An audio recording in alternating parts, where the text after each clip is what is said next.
আমাদের নবী মুহাম্মদুর রাসূলুল্লাহ সাল্লাল্লাহু আলাইহি ওয়াসাল্লাম মায়ের গর্ভ থেকে ভূমিষ্ঠ হওয়ার সাথে সাথেই আল্লাহর শুকরিয়া আদায় করে দোয়া পড়েছেন। বলেন, ভূমিষ্ঠ হওয়ার সাথে সাথে আল্লাহর শুকরিয়া আদায় করে দোয়া পড়া কোনো উম্মতের পক্ষে সম্ভব না, একমাত্র নবীর পক্ষে সম্ভব। তাহলে ঘটনাটা কার জন্য, কিসের দলিল হইল?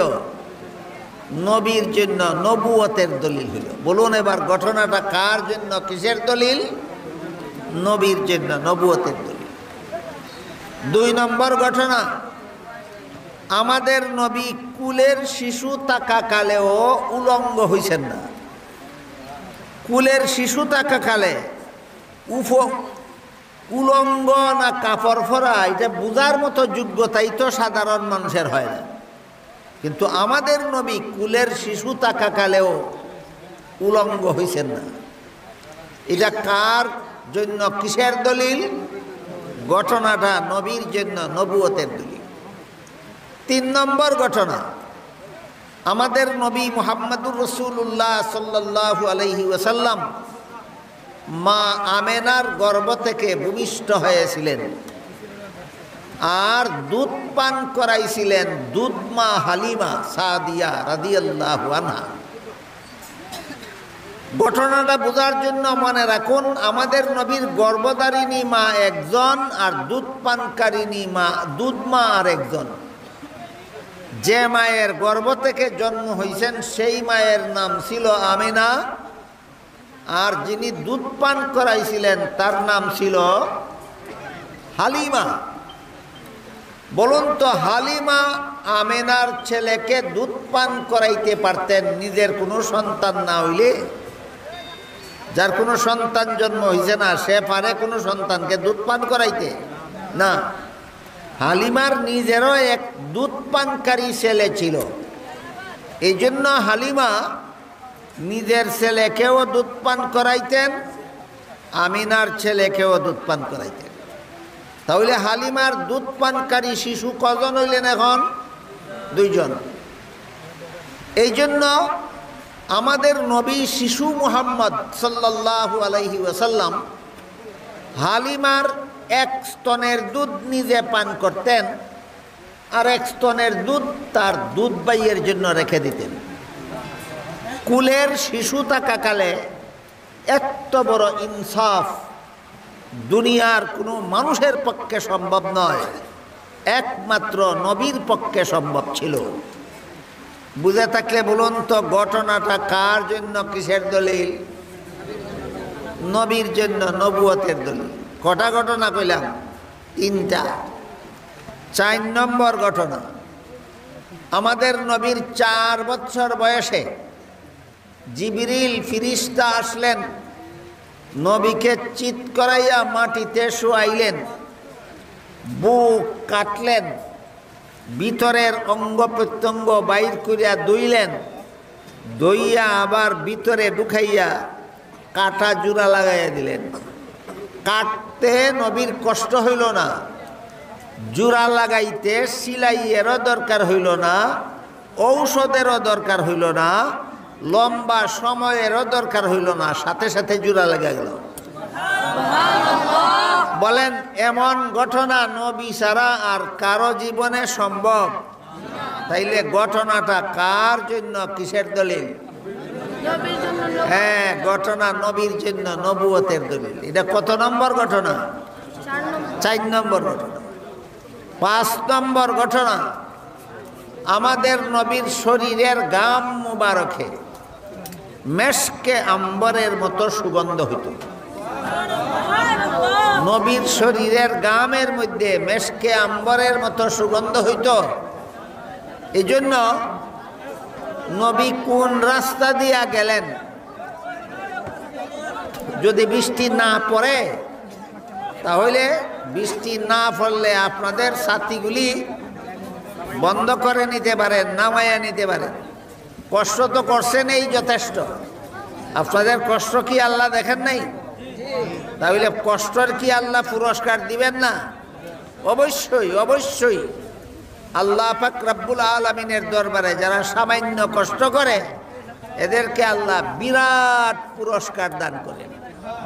কষ্ট সামান্য, পুরস্কার সামান্য নয়, বিরাট পুরস্কার আল্লাহ আপনাদেরকে দান করবেন।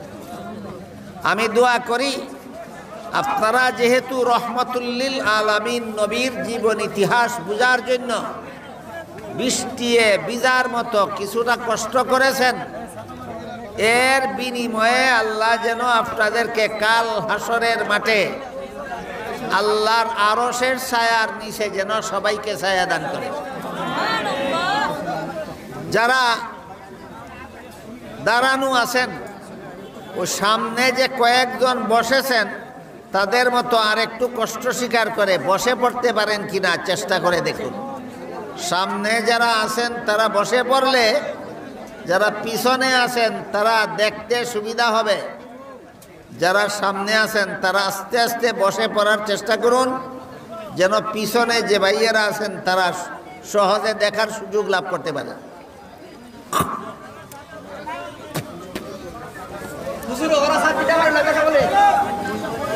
যেহেতু এখন আর বৃষ্টি নাই, এই জন্য যারা ছাত্রী টানানো আছে আমার মনে হয় ছাত্রীটা নামায় দিলে ভালো হবে। যারা এখনো ছাত্রী টানায় রাখছেন ছাত্রী নামায় নিলে ভালো হবে। 4 নম্বর ঘটনা বলেছিলাম, রাসূল করিম সাল্লাল্লাহু আলাইহি ওয়াসাল্লামের সিনা মুবারকের কুদরতি অপারেশন। 5 নম্বর ঘটনা, রাসূল করিম সাল্লাল্লাহু আলাইহি ওয়াসাল্লামের শরীরের গাম মুবারকে মেশকে আম্বরের মতো সুগন্ধ হইত। নবীর বিবি আয়েশা রাদিয়াল্লাহু আনহা বলেন, আমি নবীর শরীরের ঘাম ছোট্ট ছোট্ট শিশির মধ্যে ঢুকাইয়া রাখতাম। মানুষ কোনো বিবাহ অনুষ্ঠান বা যে কোনো উৎসবের সময় ঈদের দিন আমার কাছে আতরের জন্য আসলে আমি আতরের পরিবর্তে মানুষকে নবীর শরীরের ঘাম দিতাম, এইটাই আতরের মতো ব্যবহার করা হতো। রাসূল করিম সাল্লাল্লাহু আলাইহি ওয়াসাল্লামের শরীরের ঘাম মুবারকে যেহেতু মেশকে আম্বরের মতো সুগন্ধ হইত, এই জন্য তিনি কোন রাস্তা দিয়া গেলেন কারো জানা না থাকলে যেই রাস্তার বাতাসের মধ্যে আতরের সুগন্ধ পাওয়া যাইত মানুষ নিশ্চিতভাবে বুঝতে পারত তিনি এই রাস্তা দিয়ে গেছেন, যে নবীর শরীরের সুগন্ধ। এটা কত নম্বর ঘটনা? 5 নম্বর ঘটনা।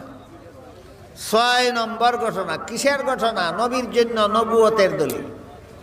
1 নম্বর যে ঘটনা বলেছি সেটাও নবীর জন্য নবুয়তের দলিল।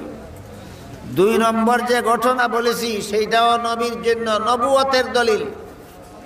3 নম্বর যে ঘটনা বলেছি সেইটাও নবীর জন্য নবুয়তের দলিল। 4 নম্বর যে ঘটনা বলেছি সেটাও নবীর জন্য নবুয়তের দলিল। 5 নম্বর যে ঘটনা বলেছি সেইটাও নবীর জন্য নবুয়তের দলিল।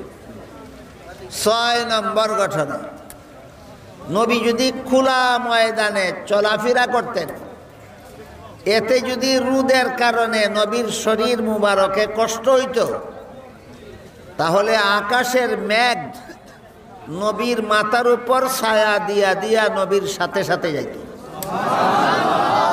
বলেন এই ঘটনা কোনো উম্মতের পক্ষে সম্ভব না, একমাত্র নবীর পক্ষে সম্ভব। তাহলে ঘটনাটা কার জন্য, কিসের দলিল? নবীর জন্য, নবুয়তের দলিল। নবী যদি খোলা, 7 নম্বর ঘটনা, নবী যদি খোলা আকাশের নিচে বসা থাকতেন অথবা দাঁড়িয়ে থাকতেন, এমত অবস্থায় যদি রোদের কারণে নবীর শরীরে কষ্ট হইত, আশপাশের গাছের ডালপালা লতা পাতা নইয়া নবীর মাথার উপর ছায়া দিয়া দাঁড়াইয়া থাকত। বলেন এটা কি কোনো উম্মতের পক্ষে সম্ভব না একমাত্র নবীর পক্ষে সম্ভব? তাহলে ঘটনাটা কার জন্য, কিসের দলিল? ঘটনাটা নবীর জন্য নবুয়তের দলিল। কত নম্বর ঘটনা হইল? 7 নম্বর ঘটনা। এই মাত্র জীবনের প্রথম দিকের কয়েকটা ঘটনা বললাম। এই রকম অসংখ্য অগণিত অজস্র ঘটনা আল্লাহ আমাদের নবীর প্রথম 40 বৎসরের ভিতরে ঘটাইছেন। কতগুলি ঘটনা, অসংখ্য ঘটনা। কতদিন পর্যন্ত ঘটাইছেন? 40 বৎসর পর্যন্ত ঘটাইছেন। কেন ঘটাইছেন? কারণ আল্লাহ জানেন, যখন আল্লাহ মুহাম্মাদুর রাসূলুল্লাহ বলে ঘোষণা দিবেন, এই ঘোষণার সময় হবে 40 বছর পর। 40 বছরের ভিতরে নবী, আমাদের নবী মুহাম্মাদুর রাসূলুল্লাহ নামে মানুষের সমাজে পরিচিত ছিলেন না। সমাজের মানুষ তাকে আব্দুল্লাহর পুত্র মুহাম্মদ নামে জানত। বুঝে থাকলে বলুন তো, প্রথম অধ্যায় 40 বছরের প্রথম অধ্যায়ে সমাজের মানুষ তাকে মুহাম্মাদুর রাসূলুল্লাহ জানত না আব্দুল্লাহর পুত্র মুহাম্মদ জানত? আব্দুল্লাহর পুত্র মুহাম্মদ জানত। আল্লাহর অগ্রিম জানা আছে 40 বছর পরে আল্লাহ যখন ঘোষণা দিবেন ইনি মুহাম্মাদুর রাসূলুল্লাহ, তখন শত্রুরা প্রশ্ন করবে, আমাদের সমাজে জন্মগ্রহণ করলো, আমাদের সমাজে চলাফেরা করলো, আমাদের সমাজে লালিত পালিত হইল, আমাদের সাথে আমাদের সমাজে সংসার চালাইল, আমাদের সাথে ব্যবসা বাণিজ্য করলো, সে নবী কিভাবে হয়ে গেল? এই প্রশ্ন তারা করবে, আল্লাহর আগেরই জানা ছিল। এই জন্য 40 বছরের জীবন ইতিহাসকে আল্লাহ শত্রুদের প্রশ্নের অগ্রিম জবাব রূপে রেডি করেছেন। 40 বছর পরে প্রশ্ন করবে তারা, নবী কিভাবে হইল? জবাব দিতে হবে না, 40 বছরের জীবন ইতিহাস নীরব ভাষায় জবাব দিবে, নবী এইভাবে হইল। এই কারণে আল্লাহ পাক রব্বুল আলামিন আমাদের নবীর সিরাতুন নবীর প্রথম অধ্যায় 40 বছরের জীবন ইতিহাসকে নবীর জন্য নবুয়তের দলিল বানাইছেন। এইটাই 40 বছরের জীবন ইতিহাসের সিরাতুন নবীর প্রথম অধ্যায়ের বৈশিষ্ট্য। এবার বুঝলেন কিনা বৈশিষ্ট্যটা কি? নবীর জন্য নবুয়তের দলিল। কাজেই সিরাতুন নবীর প্রথম অধ্যায় 40 বছরের জীবন ইতিহাসের কোনো কাজকর্ম, নবীর জীবনের কাজকর্ম উম্মতের জন্য অনুসরণীয় নয়, উম্মতের জন্য অনুকরণীয় নয়। উম্মতে ইচ্ছা করলেও অনুসরণ করতে পারবে না, উম্মতে চেষ্টা করলেও এই কাজগুলির অনুকরণ করতে পারবে না। মায়ের গর্ভ থেকে ভূমিষ্ঠ হওয়ার সাথে সাথে উম্মতে শুকরিয়া আদায় করে দোয়া পড়তে পারবে না। মায়ের গর্ভ থেকে ভূমিষ্ঠ হওয়ার পর কুলের শিশু থাকাকালে উম্মতে চেষ্টা করলেও উলঙ্গ না হয়ে থাকতে পারবে না। উম্মতে কোনোদিন কুলের শিশু থাকাকালে এক স্তনের দুধ নিজে পান করে অপর ভাইয়ের জন্য, দুধ ভাইয়ের জন্য অন্য স্তনের দুধ রেখে দিতে পারবে না। কাজেই এই কাজগুলি উম্মতে চেষ্টা করলেও করতে পারবে না। কাজেই এই কাজগুলি উম্মতের জন্য অনুসরণীয় নয়, উম্মতের জন্য অনুকরণীয় নয়। এগুলি হইল শুধুমাত্র নবীর জন্য নবুয়তের দলিল। বুঝে থাকলে বলুন তো এবার সিরাতুন নবীর 40 বছরের প্রথম অধ্যায় উম্মতের জন্য অনুসরণীয়, অনুকরণীয় না নবীর জন্য নবুয়তের দলিল? নবীর জন্য নবুয়তের দলিল। আপনি চেষ্টা করলেও এই কাজগুলি অনুসরণ করতে পারবেন না, আপনি চেষ্টা করলেও নবীর এই কাজগুলি অনুকরণ করতে পারবেন না। নবীর পেশাবের মধ্যে সুগন্ধ হইত, নবীর পায়খানার মধ্যে সুগন্ধ হইত। এই জন্য নবী পেশাব পায়খানা করে আসলে পরে সাথে সাথে একজন মানুষ ওইখানে গিয়া দেখত নবীর পেশাব পায়খানা নাই, জমিনে খাইয়া ফেলছে। বলেন তো এমন অবস্থা কি কোনো উম্মতের পক্ষে সম্ভব? তাহলে ঘটনা কার জন্য, কিসের দলিল? নবীর জন্য নবুয়তের দলিল। উম্মতের জন্য অনুসরণীয় নয়, উম্মতের জন্য অনুকরণীয় নয়।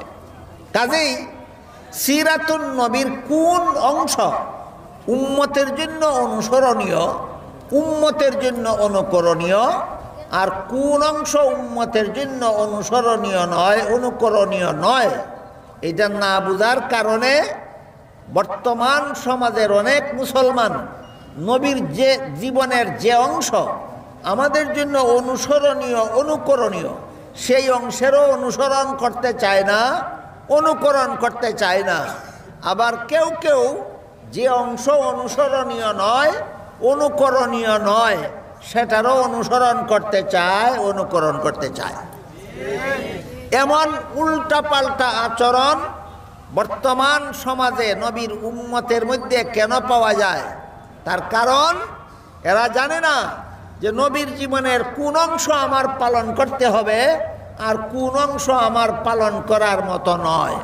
এজন্য আমি চাই, আল্লাহ যেহেতু আপনাদের কষ্টের প্রতি সদয় হয়ে আকাশ থেকে বৃষ্টি বর্ষণ বন্ধ করেছেন, আপনারাও বীজে দাঁড়িয়ে এই নবীর মহব্বতে নবীর জীবন ইতিহাস শুনতেছেন। এই জন্য আমার মনে আগ্রহ জেগেছে যে আমি আপনাদেরকে এই কথাটা বলি যে নবীর জীবনের কোন অংশ আমার পালন করতে হবে আর কোন অংশ পালন করা যাবে না। কথাটা পরিষ্কারভাবে আমাদের বোঝা দরকার যে সিরাতুন নবীর কোন অংশ আমার পালন করার মতো আর কোন অংশ পালন করার মতো নয়। এতক্ষণে কি বুঝলাম? সিরাতুন নবীর 40 বছরের প্রথম অধ্যায় উম্মতের জন্য পালনীয় না নবীর জন্য নবুয়তের দলিল? উম্মতের জন্য পালনীয় নয়, সেটা ছিল নবীর জন্য নবুয়তের দলিল। এখানে একটা প্রশ্ন জাগতে পারে। প্রশ্ন হলো, আমাদের নবী জীবনের প্রথম বিয়ে করেছিলেন 25 বছর বয়সে। স্মরণ রাখুন নবীর উম্মত হিসাবে যে আপনার নবী জীবনে প্রথম বিয়ে কত বছর বয়সে করেছিলেন? 25 বছর বয়সে। এটা কি সিরাতুন নবীর প্রথম অধ্যায়ের ভিতরে না বাইরে? ভিতরে। প্রথম অধ্যায় তো 40 বছরের। কাজেই প্রথম অধ্যায়ের ভিতরের যত ঘটনা, এর মধ্যে একটা ঘটনা হইল নবীর জীবনের প্রথম বিয়া। 25 বছর বয়সে নবী প্রথম বিয়া করেছিলেন। কাজেই সিরাতুন নবীর প্রথম অধ্যায়ের কাজকর্ম যদি আমার জন্য অনুসরণীয় না হয়, উম্মতের জন্য যদি অনুকরণীয় না হয়, তাহলে বিয়া করা উম্মতের জন্য নবীর সুন্নত হইল কিভাবে? নবী কি 40 বছর পরে বিয়ে করেছিলেন না 40 বছরের ভিতরে? 40 বছরের ভিতরের কোনো কাজ তো উম্মতের জন্য সুন্নত হয় না। তাহলে এটা কেমনে সুন্নত হইল? প্রশ্ন বুঝলেন কিনা দেখুন। এই প্রশ্নের জবাব হইল, 40 বছরের ভিতরে নবী বিয়া করছিলেন, এই জন্য বিয়া করা উম্মতের জন্য নবীর সুন্নত হয়নি। বরং 40 বছর পরে নবী উম্মতকে বলে দিয়েছেন, ইয়া মাশারা শাবাব মান ইসতাতা মিনকুমুল বাআতা ফালইয়াতাযাওয়াজ। হে আমার উম্মতের যুবকরা, তোমাদের যাদের বিবিকে খুরপুর দেওয়ার তৌফিক আছে আর যারা সংসার করার শারীরিক সামর্থ্য রাখো, তোমরা বিয়ে করো। নবী 25 বছর বয়সে বিয়া করেছিলেন, এই জন্য বিয়া করা উম্মতের জন্য নবীর সুন্নত হইছে না। 40 বছর পরে নবী উম্মতকে বলেছেন তোমরা বিয়া করো, এই জন্য বিয়া করা উম্মতের জন্য নবীর সুন্নত হইছে। বুঝে থাকলে এবার বলুন, 25 বছর বয়সে নবী বিয়ে করেছিলেন, এই জন্য বিয়া করা উম্মতের জন্য নবীর সুন্নত না 40 বছর পরে নবী বিয়া করতে বলেছেন, এই জন্য বিয়া করা উম্মতের জন্য নবীর সুন্নত? হ্যাঁ, নবী বলেছেন 40 বছর পর যে তোমরা বিয়া করো, এই জন্য বিয়া করা উম্মতের জন্য নবীর সুন্নত। আমাদের বর্তমান সমাজে অনেকে আছেন যারা এই 40 বছরের ভিতরের কিছু কাজ অনুসরণ করতে চায়, অথচ এটা অনুসরণ করার মতো নয়, অনুসরণ করার ক্ষমতা নাই, অনুসরণ করার সাধ্য নাই। আর অনেক লোক এমন আছে যারা 40 বছরের পরের জিন্দেগিও অনুসরণ করতে চায় না। এজন্য আমাদের বোঝা দরকার সিরাতুন নবীর কোন অংশ আমি পালন করব আর কোন অংশ পালন করার মতো নয়। এতক্ষণে কি বুঝলেন? সিরাতুন নবীর কোন অংশটা উম্মতের জন্য পালন করার মতো নয়? 40 বছরের প্রথম অধ্যায়ের কাজকর্ম উম্মতের জন্য পালনীয় নয়, উম্মতের জন্য অনুসরণীয় নয়, অনুকরণীয় নয়।